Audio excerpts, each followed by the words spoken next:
길을 걷다 보면 굽은 허리로 폐지를 줍는 어르신들을 한 번쯤 보셨을 겁니다. 그리고 대부분은 이렇게 생각합니다. 나는 공부도 했고 직장도 있으니 저런 미래는 나와 상관없다. 하지만 정말 그럴까요? 정말 우리의 미래는 절대로 전 모습이 아닐 거라고 100% 장담할 수 있을까요? 냉정하게 말하면 저 노인과 우리 사이의 차이는 재능도 노력도 아닙니다. 단 하나, 그건 바로 시간입니다.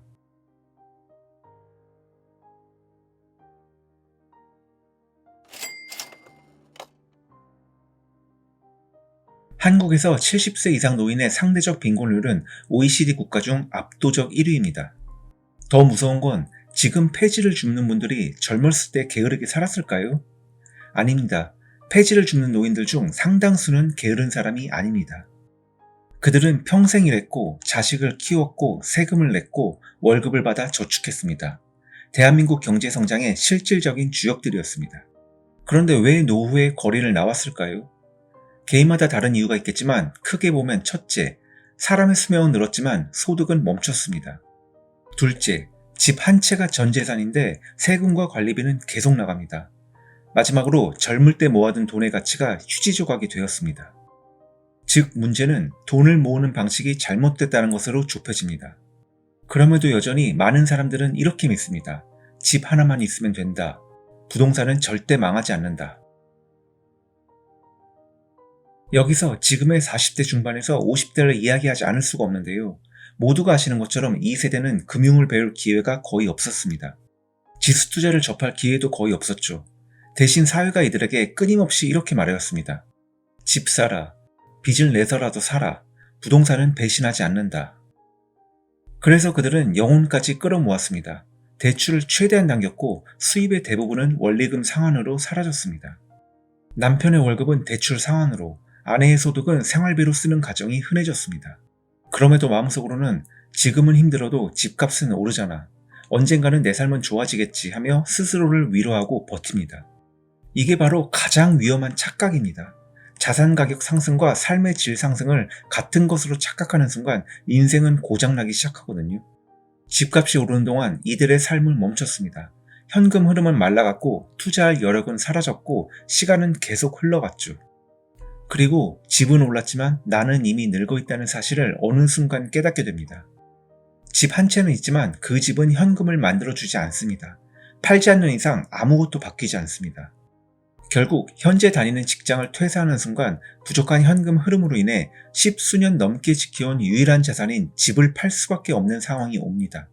이 구조는 지금 4050 세대의 현실이며 아무 생각 없이 살면 지금의 2030 세대 역시 그대로 반복하게 됩니다. 이제 이 영상을 시청하시는 분들 중 일부는 듣기에 조금 불편하실 수도 있겠지만 숫자로 얘기해 보겠습니다. 먼저 우리의 수명을 85세로 가정해 보겠습니다. 우리가 85세까지 품에 있는 삶까진 필요 없고 지금 같은 삶 정도만 유지하려면 얼마가 필요할까요? 현재 기준 최소 생활비를 월 200만 원으로 잡고 인플레이션을 고려하면 여러분이 은퇴할 수십 년 뒤엔 월 350에서 450만 원이 필요할지도 모릅니다. 그렇다면 질문은 하나입니다. 이 현금 흐름을 누가 만들어줄 것인가? 미국 S&P 500 지수펀드에 매달 140만 원씩 저축한다고 가정해 봅시다. 그리고 지금 다니는 회사를 55세까지 다닌다고 가정해 보겠습니다. 85세까지 지금 같은 삶을 유지하기 위해선 몇 세부터 S&P 500에 저축을 시작해야 할까요? 만약 25세부터 S&P 500에 매달 140만 원씩 적립식 투자를 시작했다면 55세가 될 때 자산은 약 23억 8,600만 원이 됩니다. 35세부터 S&P 500에 매달 140만 원씩 적립식 투자를 시작했다면 55세가 될 때 자산은 약 9억 원이 됩니다. 나쁘진 않지만 물가 상승률을 고려하면 겨우 현상 유지, 즉 월 140만 원 적립식 저축은 35세까지가 마지노선이 됩니다. 동일 조건으로 45세에 월 140만 원 적립식 저축이라면 55세가 돼도 자산은 약 2억 원이 조금 넘는 수준이기에 이 사람은 55세부터는 생존 모드에 돌입하게 됩니다. 갑작스러운 병원비나 자녀 결혼으로 인해 유일한 자산인 집을 매도해야 할 수도 있는 거죠. 여기서 매우 중요한 사실 하나를 눈치채셨을 겁니다. 복리는 얼마를 저축하느냐의 문제가 아니라 시간의 문제라는 것을요.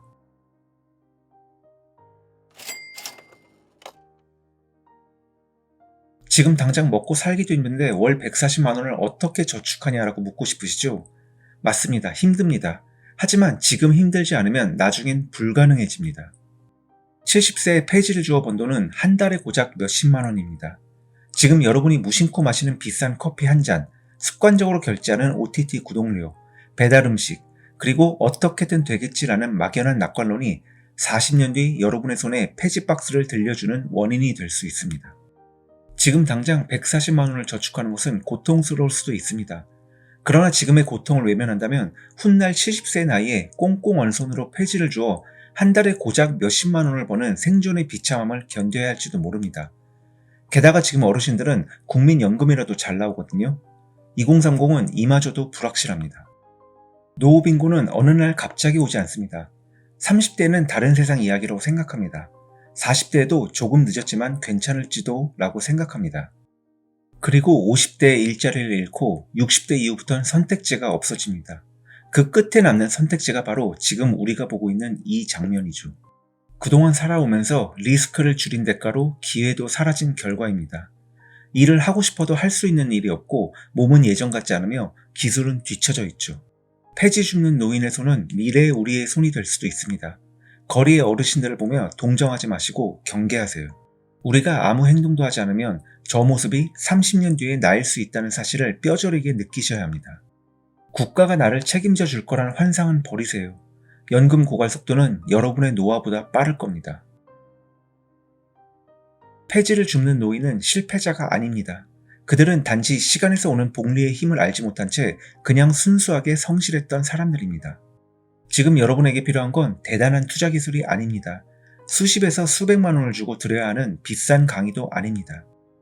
지금 당장 계좌를 개설하고 시장의 지수에 올라타세요. 시간을 아군으로 만들기만 하면 됩니다. 복리의 기차에 올라타지 못한 사람에게 남겨진 종착역은 결국 폐지 정거장 뿐입니다. 폐지를 줍는 노인은 갑자기 만들어지지 않습니다. 이들은 한 번도 미래를 생각하지 않은 사람이 아니라 잘못된 믿음을 너무 오래 믿은 사람들입니다.